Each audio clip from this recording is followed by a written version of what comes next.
Romanos capítulo 8, a partir do versículo 19. Romanos 8, 19 está escrito assim: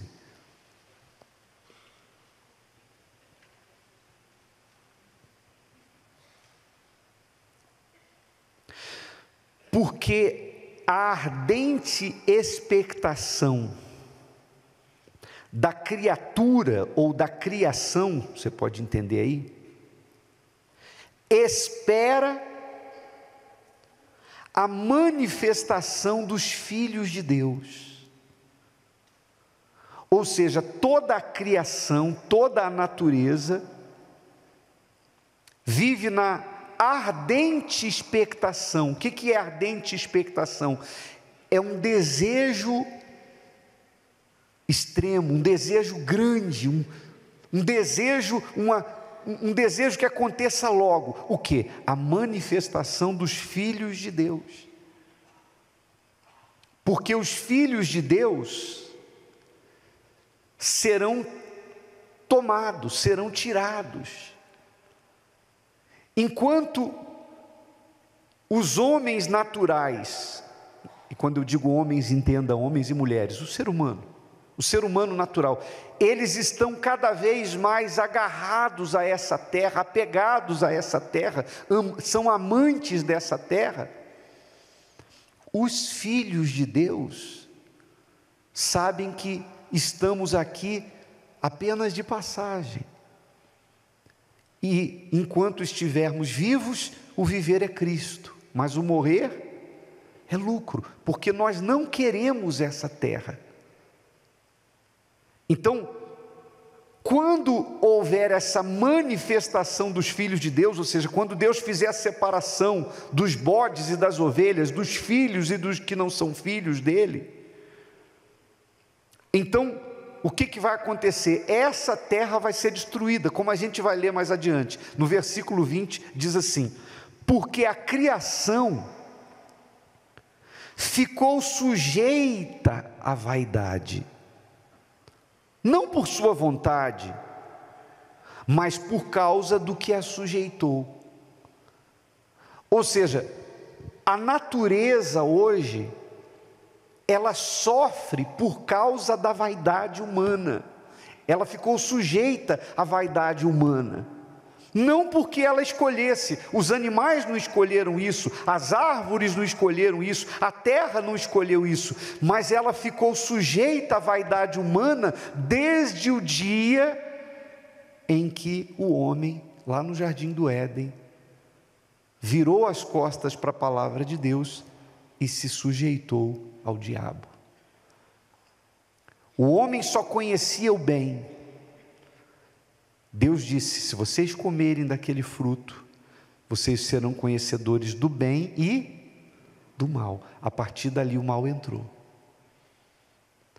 Então, tudo que existia de puro foi profanado, foi maculado, e o ser humano se tornou malicioso, orgulhoso, vaidoso. Por que a terra está gemendo? Por que o planeta Terra está gemendo? A terra treme, há um desequilíbrio nos ventos, há um desequilíbrio na natureza. Onde tem chuva, é chuva demais. Onde tem seca, é seca demais. Onde tem frio, é frio demais. Onde tem calor, é calor demais. A terra treme. Tudo que está acontecendo, não é que Deus fez isso, ou está fazendo isso. Acontecem tragédias da natureza onde morrem muitas pessoas. Não é Deus que está fazendo isso. A natureza está reagindo às ações humanas. O próprio homem, em nome da sua vaidade, do seu desejo de poder, a natureza geme, porque o homem faz as coisas sem pensar nas consequências. Ele quer poder, ele faz qualquer coisa para ter dinheiro, para ter poder. Eles passam por cima do próximo, eles passam por cima da natureza. Tem gente que vende até a mãe para chegar aos seus objetivos. Sim ou não? Então, por consequência das decisões que o ser humano toma, então há um desequilíbrio na natureza. Não é Deus. O homem é que faz isso. Onde o homem coloca a mão, ele quer mudar o que Deus fez, ele quer fazer tudo do seu jeito, então ele é conhecedor do bem, mas também do mal. Então, por conta disso, a criação, toda a criação ficou sujeita, não por sua vontade, ou seja, por sua escolha. Pelo contrário, a natureza, ela por si só, ela adora a Deus. Toda a natureza adora a Deus. O único ser que não adora a Deus, porque esse tem opção se quer ou não adorar, é o homem, o ser humano. E Deus fez isso justamente porque Ele queria ser adorado pelos seus filhos. Deus não queria que o ser humano, que foi feito à imagem e semelhança dEle, que é a sua obra mais perfeita, Ele não queria que o ser humano o adorasse por imposição. Ele queria que o ser humano o adorasse por vontade própria, por escolha. Por isso que Adão e Eva tinham a opção de pecar, porque Deus queria que eles o honrassem por escolha. Mas a maioria dos homens não quer honrar a Deus. E a natureza, que não teve escolha, não é isso que você entende aqui, porque a criação ficou sujeita à vaidade, não por sua... Vocês estão com a Bíblia aí? Não por sua vontade, ou seja, a natureza não escolheu isso. Quando você vê tudo que está acontecendo na terra, de tragédias, desastres, etc., a natureza não escolheu isso, é porque ela está sujeita à vaidade humana. A vaidade humana, o ser humano não mede consequências para alcançar o que quer. Inclusive, eles destroem o próprio planeta. Eles destroem o planeta, depois começam a fazer planos de tentar mudar para outro planeta. Não é? Você sabe que tem isso, né? Os bilionários ficam estudando, querendo saber um jeito de mudar para Marte, para não sei onde. Vamos ver se tem água em algum lugar, se tem condições de vida. Eles querem ir para outro planeta. Destrói aqui, depois quer mudar para lá. Versículo 21, na esperança de que também a mesma criatura será libertada da servidão da corrupção para a liberdade da glória dos filhos de Deus.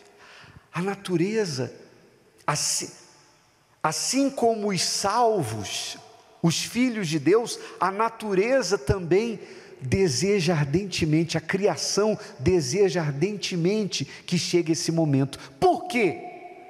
Porque assim como os salvos receberão um novo corpo, a terra também será refeita. A Bíblia diz que Deus fará novos céus e nova terra. Então, para quem que isso não é vantagem? Só não é vantagem para os filhos das trevas, para aqueles que rejeitam a Deus. Mas a criação e os filhos de Deus desejam ardentemente isso. Porque sabemos que toda a criação geme e está juntamente com dores de parto até agora. Então, a natureza está gemendo. Quando você vê o bramido das ondas, o tremor da terra, tudo que você vê acontecendo é a natureza gemendo, é a natureza, a natureza se voltou contra o ser humano desde quando o ser humano se voltou contra Deus. Não há mais harmonia, não há mais comunhão entre a criação e o ser humano. Por quê? Porque o ser humano se voltou contra Deus. E aí diz assim,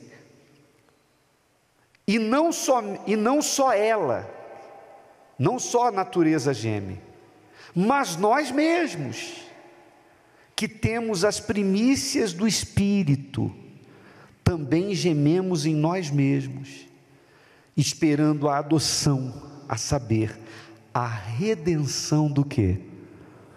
Do nosso corpo. Então nós gememos, a criação geme, a natureza geme, e nós, quando eu digo nós, claro que eu estou falando aqui, supondo que você seja nascido de Deus.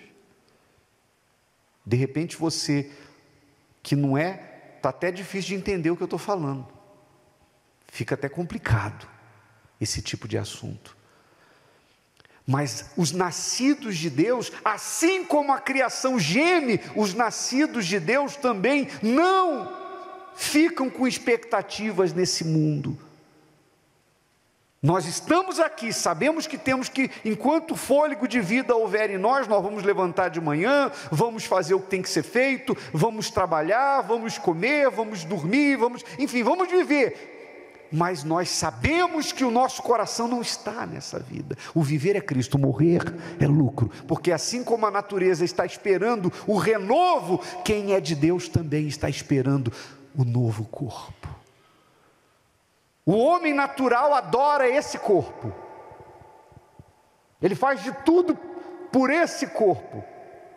E eu não estou falando de questão de saúde, porque isso a gente tem que cuidar, porque a gente é templo do Espírito Santo.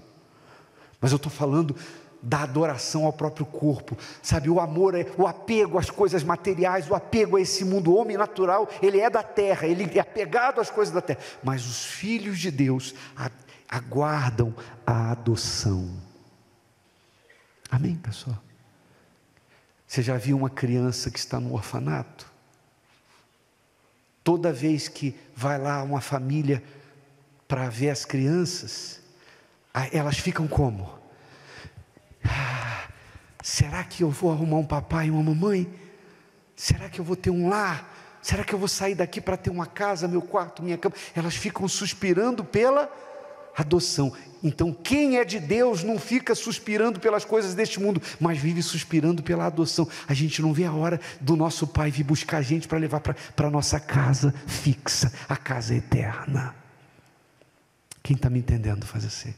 É isso que tem dentro do salvo. Assim como a criação, os salvos ficam esperando a adoção, como diz aqui, a saber o quê? O que está escrito aí no final? Vocês não estão lendo não, gente? A redenção do quê? Se você está sem Bíblia, pega uma carona com o vizinho aí, por favor, para você não ficar viajando na maionese. Esperando a redenção do nosso corpo.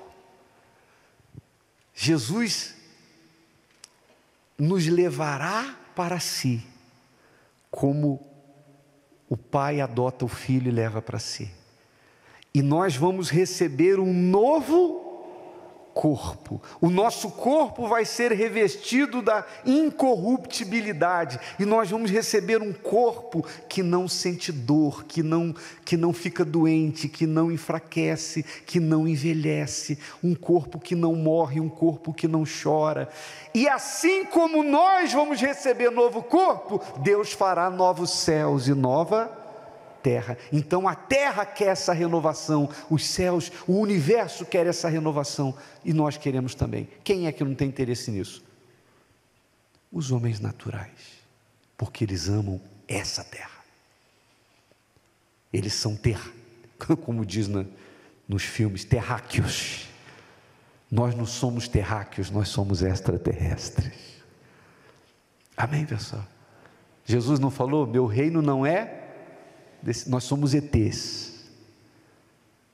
Os nascidos de Deus, se é que pode se falar de extraterrestre, nós somos extraterrestres, porque nós não somos da terra. Vai falar isso para alguém aí fora que você é um ET, que você vai vou chamar a camisa de força para você. Vai chegar na sua casa falando, ó, o bicho falou que a gente é ET.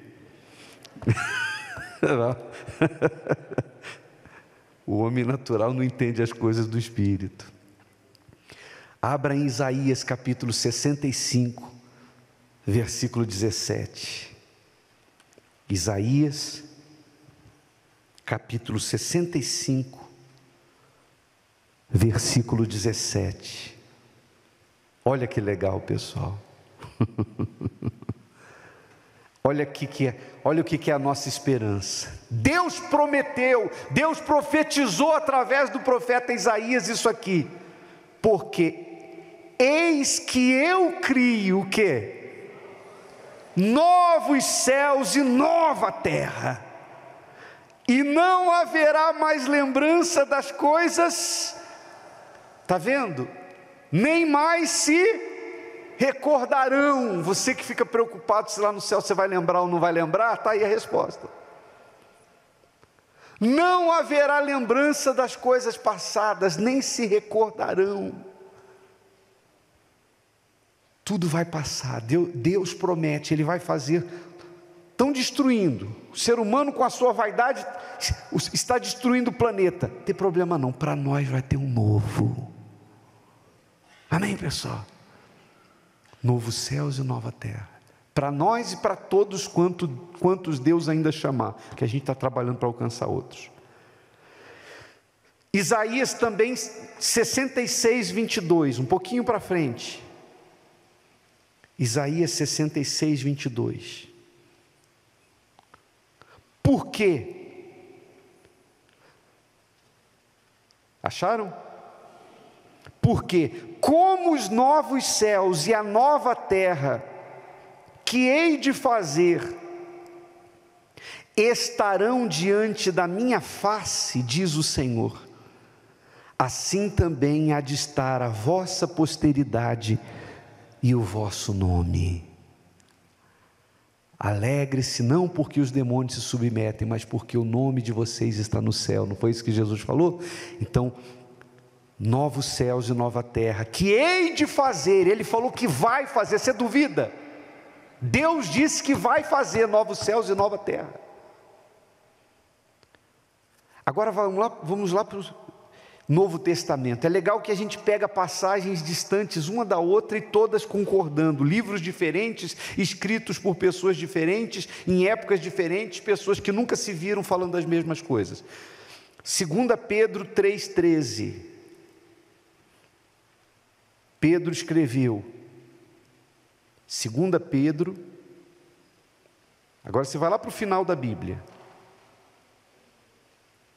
capítulo 3, versículo 13, Pedro escreveu, mas nós, segundo a sua promessa, aguardamos novos céus e nova terra, em que habita o quê? A justiça. Lá não tem corrupto. Já pensou se tivesse com ruas de ouro? É ou não é verdade? O pessoal rouba até o asfalto. Faz licitação para um asfalto de primeira e bota um de terceira. É ou não é verdade? Lá não tem injustiça, lá não tem corrupção, lá não tem engano. Lá, esse novo céu e nova terra é para os filhos de Deus, só os filhos de Deus entrarão lá. Amém? E para encerrar, Apocalipse capítulo 21, a partir do versículo 1. João, você sabe que a palavra Apocalipse significa revelação. Deus revelou para João o que está por vir.